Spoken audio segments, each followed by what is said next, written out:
Ngayon ay magluluto tayo ng sayote na may itlog. Una, balatan natin ito at ikat natin ng maliliit. Maliliit yung cut dito kasi nga ihahalo natin siya sa itlog at para din mas mabilis siyang maluto. Ito yung gulay na mabilis mulang mabili sa kapitbahay nyo o andyan lang sa kitchen nyo.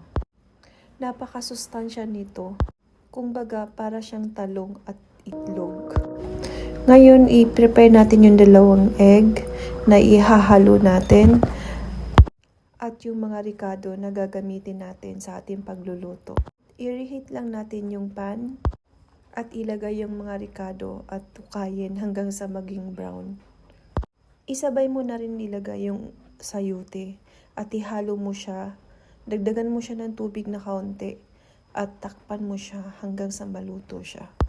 Maglalagay nga pala tayo ng asin dito at saka oyster sauce na kaunti lang bago natin to takpan hanggang sa mawala na yung tubig niya. Maghintay tayo ng ilang minuto hanggang sa umupa yung tubig, ibig sabihin luto na siya. Tsaka natin ilalagay yung itlog. Luto na ang ating gulay at ilagay na natin yung itlog. Hukayin lang siya hanggang sa maluto o mag-well done yung pagkaluto ng egg. And finally guys, ready to serve na ang ating sayote na may itlog. Kung gusto mo to i-try na recipe, subukan mo na. Napaka worth it talaga at ang sarap pa at masustansya. Lalo na sa mga nagda-diet dyan.